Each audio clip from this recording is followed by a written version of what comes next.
خۆشەویستان لە تەوری ئەمڕۆی یاخود لە یەکەم تەوری بەرنامەی تایەکدا هەوڵدەدەم لەسەر پرس و کێشە و ئاستەنگیەکانی خوێندنی کوردی لە شاری کەرکووک قسە بکەم. هەوڵدەدەم لەگەڵ میوانەکەم کا بەڕێز پەروین فاتحە بەڕێزیان بەڕێوەبەری یەکی سەرپەرشتیاری خوێندنی کوردین لە کەرکووک ڕاستەوخۆ لە کەرکووک و میوانمان زیاتر لەسەر ئەم بابەتە زانیاری وەربگرین. مامۆستا پەروین سپاس بۆ ئامادەبوونت بە شێوەیەکی گشتی دەمەوێت بزانم لە ئێستادا ئاستەنگیەکان و گرفتەکانی خوێندن کە تایبەتە بە خوێندنی کوردی لە شاری کەرکووک چۆنە؟ سپاس بۆ ئەم دەرفەتە کە بەخشیتان بە خوێندنی کوردی لە شاری کەرکووکی خۆشەویست. ئەوەی کە ئێمە هەمانە ساڵانە ئێمە دەیان جار ئەم بەرنامانە دووبارە ئەبێتەوە کۆمەڵێک کێشەمان هەیە ئاستەنگی تەواوی دروست کردووە بۆ پرۆسەی پەروەردە و فێرکردن لەم شارە. بۆ خۆتانەزان تاکە دامەزراوی حکوومەتی هەرێمی کوردستان کە مابێت لە دوای دۆخەکانی ئەم دواییە تەنها خوێندنی کوردیە لە کەرکووک کە زیاتر لە 100,000 خوێندکارمان هەیە و زیاتر لە 500 قوتابخانە و 40 باخچەی ساوایانی تێدایە هەمووی بە زمانی کوردی ئەخوێنێت.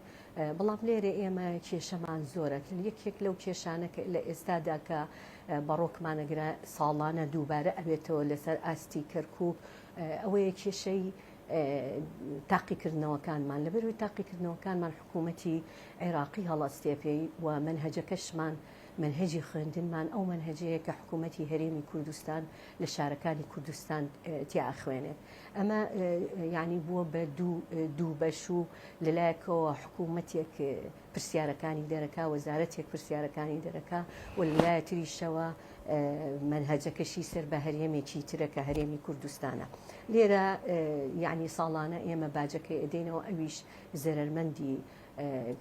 لە کۆتاییە زەرمەندەکە ئەوەیە کە خوێندکارەکە لە نێوانی دوو وەزارە تا کۆمەڵێ گرفتی تووشە بێ هەر لە چاپکردنی پرسیارەکان هەر لە هەڵی زبانەوانی وە کۆمەڵی شتی تر کە لە تاقیکردنەوەیە بە ڕۆکمان ئەگال لە ڕۆژی تاقیکردنەوە.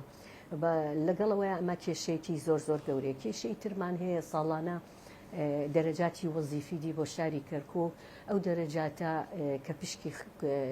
خوێندنی کوردی تێدایە و پشکی نەتەوەی کوردی تێدایە دیسانەوە دەبێتە سیراعێک و ململانەیەکی ئەگجار گەورە کە بەهۆیەوە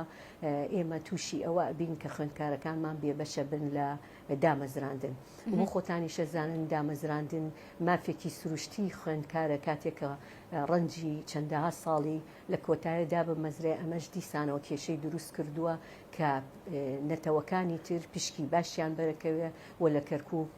ئەو پشکە فرامۆش کراوە وەکو پێویست پشک بۆ خوێندنی کوردی دەستنیشان ناکرێت. باش مامۆستا پەروین دەمەوێت بزانم ئێوە لە چەند ڕۆژی ڕابردوودا مامۆستایانی خوێندنی کوردی لە کەرکووک گلەیان هەبوو ناڕەزایەتیان هەبوو لەسەرەوەی کە هەم تاقیکردنەوەکان هۆڵی تاقیکردنەوەکان بە شێوەیەکی گونجاو بۆ خوێندکاران ئامادە نەکراوە لەگەڵ کۆمەڵی گرفتی دیکە کە جەنابەت خۆشت باست لێەوە کرد. ئەمێ بزانم ئەنجامی ئەم گلەیی ئێوە بەکوێ گەشت لایەنە پەیوەندیدارەکان تا چەند هاتن بەدەم گلەییەکانی ئێوە بۆ چارەسەرکردنی؟ بە دڵنیاییەوە من لە هەر لە کەناڵەکەی بەڕێستانەوە لێدوانێکمدا سەبارەت بەو گرفتانەی کە هەمان بوو لە ئەسنایی تاقیکردنەوەکان کە لە دوو ڕۆژی ڕابردووە و بەردەوامیچە ئەویش نەبوونی سوتەمەنی و کارەباوەکو پێویست بۆ هۆڵەکانی تاقیکردنەوە و هەروەها نەبوونی کەرەسەی تەردروستی بۆ خوێندکارەکان کاتێ من داوای ئەوەیان لێکەم خۆپارێزی بکرێت. ئێمە لە بەڕاستی ئێمە یعنی تووشی گرفتی ئەو بووینە کە خوێندکارکە بێ لە ماڵەوە پێداویستەکان بێنێ و بە خۆتانیشە زوو ئەجرانن کە لە ڕووی ئابوووریەوە باوکێک ناتوانێت کە مامە بۆ 7 خوێندکار ئامادە بکە. ئەمانە هەمووی گرفتە. ئێمە لەگەڵ ئیدارەی کەرکووکە لەگەڵ ئەو بەرپرسانە قسەمان کردەوە یاداشمان مانگێ پێش تاقیکردنەوەکان داوە بە بەڕێوبەرایەتی پەروەردە بەڵام بەداخەوە ینی ئەوەی کە ئەیبینین کەم تەرخەمیەک هەیە لەلایەن ئیداری کەرکووک وەکو پێویست پارێزگای کەرکووک کە لە نەتەوەی عەرەبە وەکو پێویستە سەردانی هۆڵەکانەکە تەنانەت سەردانی هۆڵەکانی خوێندنی عەرەبیش ناکە ینی مەسەلەکە ئەوە نییە بەس بڵێم نایە بۆ خوێندنی کوردی خوێندنی عەرەبی هەمومان ئەم کێشەیەمانەیە کارەبا نییە سوتەمەنی نییە پێداویستەکانی تر نییە یعنی کاتێ خەلیەی ئەزما کە خەلیەیەکە کۆنتاکی هەیە لە بینی وزارەتی پەروەردە و وزارەتی تەندروستیە ئەم خەلیەیە ئەوەی کە ئەیبینیم تەنها دروشمە کاتێک کە تۆ کۆنتاکت هەیە ئەبێ بزانیت ئەم خوێندکارانە ئەچنە هۆڵی تاقیکردنەوە پێویستی بەرنەوتە بۆ ئەوەی ژوورەکە سارد کێشانی کە جنا بە باسی دەکی ساڵانە دووبارە دەبێتەوە ئێوە پەیامەکەتان دەگەێن لە پارێزگاری کەرکووک و لایەنە پەیوەندیدارەکانی کەرکووک بۆ چارەسەرکردنی بۆچی بیزداد لە کاتی تاقیکردنەوەکانە ئەم گرفتانە سەرهەڵایەت و دەخرێتە بەرباس يعني من يعني ئەمە ئەگەڕێتەوە بەڕاستی بۆ ئیهمالبوونی ئیدارەی کەرکووک یعنی ئیداری کەرکووک وەک ئەوە نییە کە کەسێک بێت خەمخۆری شارەکە بێت بۆی بەر لە نزیکەوە من لێرە حاڵەتێکەیە هەموو ڕۆژانی دووشەمان کۆبوونەوەیە لە محافەزە بەڕێوەبەری پەروەردە بەشداریەکە و ئێمە یاداشمان داوە کە ئێمە لە ڕۆژی 25 یەک تاقیکردنەوەی پێداویستەکانمان بۆ دابین بکرێت هیچ نەکراوە یعنی ئەمە کەم تەرخەمی ئیداری کەرکووکە و بە تایبەتی پارێزگای کەرکووکە لە ئێستاە ئەو پارێزگایە دەبێت خەمخۆری هەموو تاکێکی ئەم شارە بێ ئێمە ئەم شارە ئەو شارەیە کە بەڕێز مام جەلال ناوی بردووە کە شارەکەی چەپکە گوڵەکە هەموو ڕەنگێکین هەموو مەزهبێکین هەموو نەتەوەیەکین ژیان بەیەکەوە یعنی ئێمە ئەو مناڵانی کە لە تاقیکردنەوە دانشێ کوردی تایە تورکمانی تایە عەرەبی تایە دەکرێت خەمی بخۆر یعنی ئەمە دەلالەت لەوەیە تۆ مادام ئێمە لە پارێزگای ڕاستە پرۆسی پەروەردە خوێندنی کوردی سەر بە هەرێمی کوردستانە لە ڕۆی موچە و لە ڕۆی پێداویستەکانی ترەوە بەڵام ئێمە لە پارێزگای کەرکووک خزمەت دەکەین مەفروزە پارێزگای کەرکووک کۆنتاکی تەواوی هەبێ و ئەم خوێندنی کوردیش بە مڵکی خۆی بزانێ بۆی خزمەتی تەواو باشە دێمە سەر و بابەتەی کە لە ساڵانی ڕابردوشدا مامۆستایان و فەرمانبەران داوایان کرد کە میلاکیان کە ئەوانی خوێندنی کوردی بگەڕێنەوە سەر میلاکی حکومەتی عراقی لە ڕووی موچەوە گلێ و ناڕزایەتیانە بوو دێمە سەر و بابەتێش بەڵام هەر لەسەر تایبەت بە هۆڵەکان و پرسی خوێندنی کوردی دەزانین لە شاری کەرکووکە چوار نەتەوەی سەرەکین کە بوونیان هەیە و خوێندنی سەرەکیشی تێدا ئەخوێندرێت ئەمێ بزانم خوێندنەکانی دیکە زمانەکانی دیکەوکو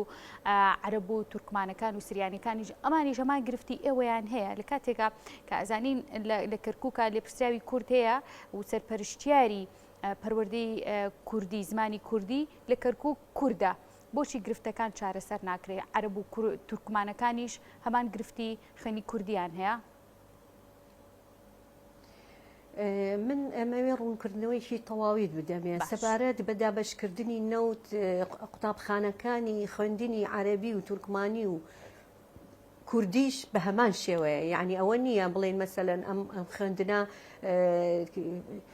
بڕە سوتەمەنی خۆی وەرگرتووە و خوێندنێکی کەوەری نەگرتووە هەمومان یەک ئاستین کارەبا کە دابەشەکرێت لە گەڕەکی کوردی و لە گەڕەکی تورکمانی و هەموو گەڕەکەکان و هەموو قوتابخانەکان وەکو یەک دیانە ینی ئەمە واقعەکە من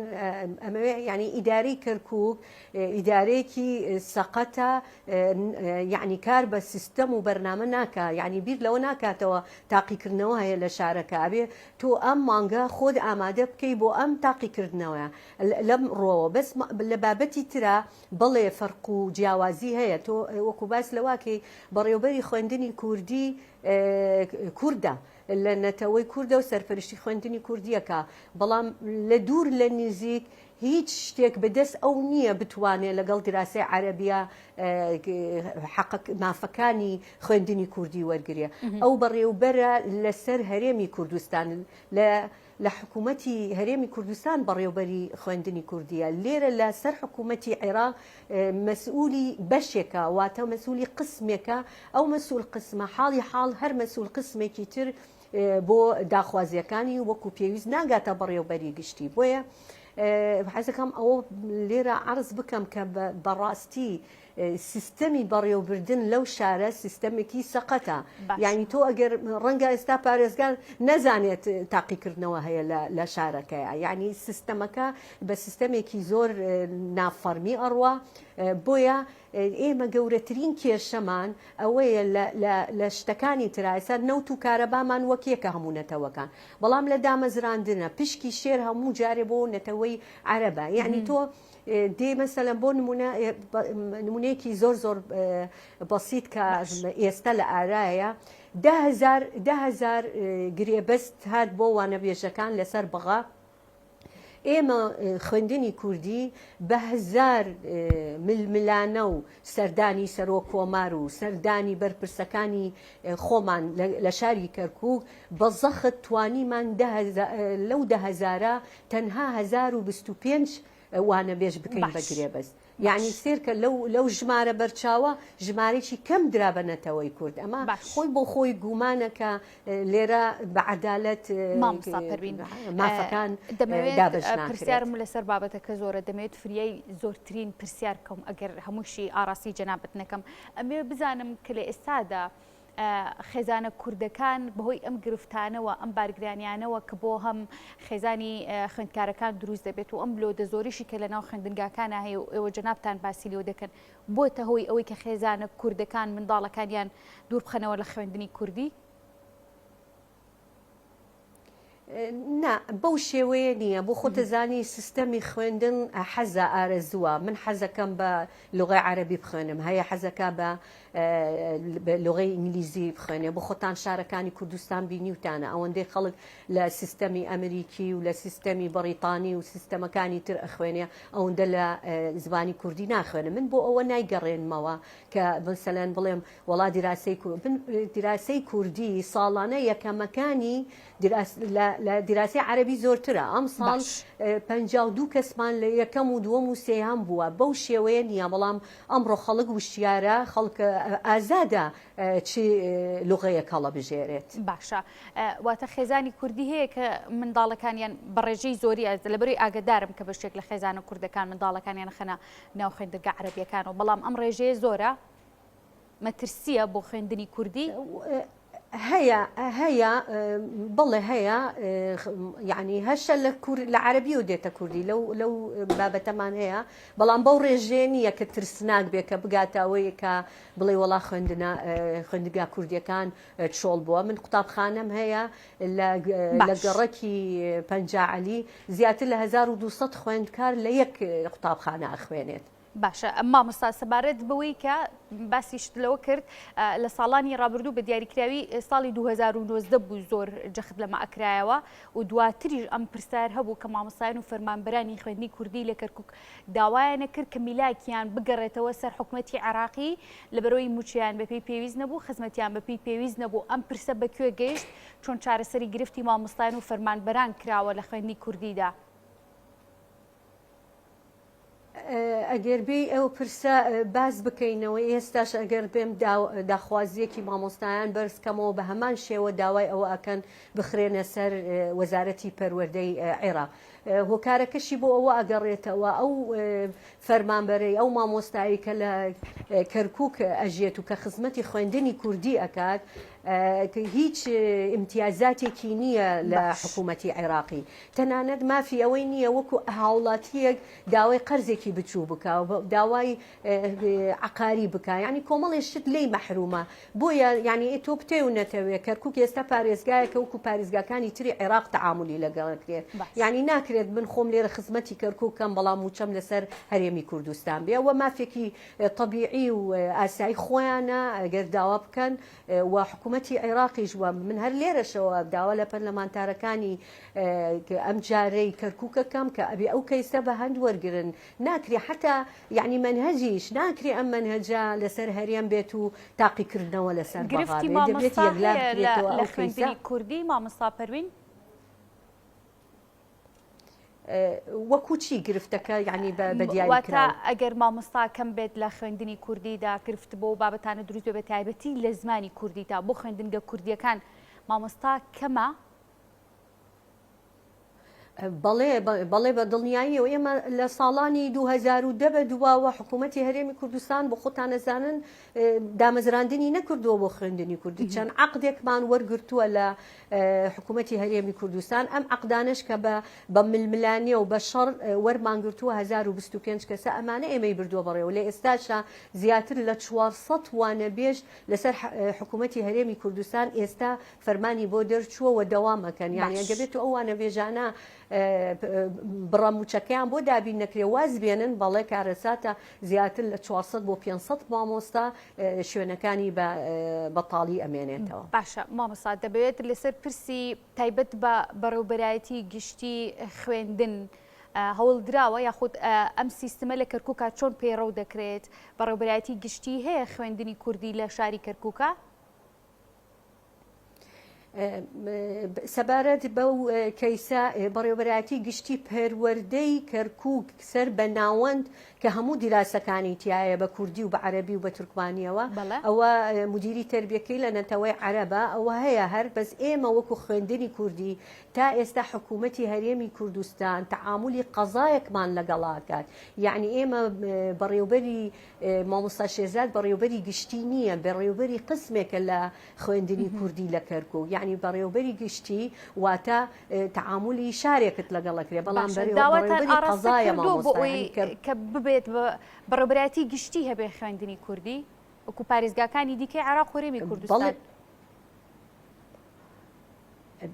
بەڵێ داوامان کردووە تەنانەت ئێمە لە چەند کۆبوونەوەیەکە باس لەوەمان کردووە کە ئێمە ئەگەر بێت و تۆ بتەوێ بەڕێوەبەرایەتێکی گشتی بکەیتەوە لە سیستەمی بەڕێوەبەرایەتی گشتیەکە ئەبێ ژمارەی خوێندکارت ژمارەکەی دیاری کراو بێ ئەبێ مامۆستاکان ئێمە ئێستا لە هەیکەلیەتی وەزارەت ئەگەر پێشکەشی جەنابتانی بکەین و سەیریکەن بە وردی و پسپۆری خۆی خوێندنەوەی بۆ بکە ئێمە مافی بەڕێوەبەرایەتی گشتیمان هەیە نەک مافی بەڕێوەبەری قەزایەک بین ئێمە مافی ئەوەمان هەیە بەڕێوەبەرایەتی گشتی بێ لە بەرەوەی ژمارەی مامۆستایانمان 8,000 یعنی سەرپەرشتیاران زیاتر لە 110 سەرپەرشتیارانمان هەیە لە هەر لە باخچەی ساوایانەوە تا ئەگاتە ناوەندی و دواناوەندی و سەرەتایی گرفت هەیە بۆم پرسە؟ بەڵێ گرفت هەیە تا ئێستا ئێمە نزیکەی 12 قوتابخانەمان هەیە خوێندنتیای دەوامیان ثلاثیە واتە سێدەوامیە ئەم سێدەوامیە 2 سەعات دەوامەکە یعنی خوێندکارتیا زەرمەندە ئێمە گرفتیەوەشمانەیە هەندێک بینامان هەیە لە سەردەمێکە ڕوخانیان ئەو بینانە تا ئێستا دروستیان نەکردووە ماوەی 6 ساڵە تەنانەت بەجیان هێشتووە مقاولەکان و لەسەر حکوومەتی بەغایە تا ئێستاکە بە دوواداچوونیان بۆ نەکردووە بۆی ئەو بینایانەمان لە گەڕەکە کوردیەکانە و زۆریشمان پێویست پێێتی. باشە مامۆستا پەروین ئەمەوێت لە کۆتاییە گەر بکرێت بە کورتی دوا پەیامی خۆت ئەو دەرفەتت بێ بدەم دوا داخوازی خۆت سەبارەت بە خوێندنی کوردی لێرەوە ئاراستە بکەیت. وڵا خاتون من داوای ئەوە ئەکەم حکوومەتی هەرێمی کوردستان کەیسی خوێندنی کوردی هیچ لە کەیسەکانی تری هەرێمی کوردستان کەمتر نییە کەیسی موچە و کەیسی میزانیەت کەیسی نەوت غاز یعنی بیکاتە بەرنامەی خۆیەوە لە وەفدەکانە پسپۆری تایبەت بەرێ بۆ ئەو دۆخەبەوەی خوێندنی کوردی یعنی یەکلا کرێتەوە چارەسەری گونجاوی بۆ دابنێەوە هەروەها پێویستیشمان بەوەیە کۆنفرانسێ بکرێت لەسەر ئاستی وەزارەتی پەروەردەی هەرێمی کوردستان و وەزارەتی پەروەردەی عێراق بۆ ئەوەی ئەم کێشانە لەو کۆنفرانسەیە بەرپرسانی کە پەیوەستن بە کەیسەکە چارەسەر بکرێن ناکرێ ئێمە ساڵانە لە هەمان منبەر لە هەمان مەحفەلی خۆی دیسانەوە باز بکرێ و داوا بکەین و هەم دیسانەوە بە هەمان شێوە ساڵێکی تر هەمان قساکەین هەمان شت چارەسەر نەکراوە. بەڵێ من زۆر سپاس دەکەم کە لەم تەورەی بەرنامەی تایەک لەگەڵ مامۆی مامۆستا پەروین زۆر سپاس بۆ بەڕێز پەروین فاتح کە بەڕێزیان بەڕێوەبەری یەکەی سەرپەرشتیاری خوێندنی کوردی بوون لە کەرکووک و ڕاستەوخۆ لە کەرکووکەوە میوان بوون ماندوو نەبی مامۆستا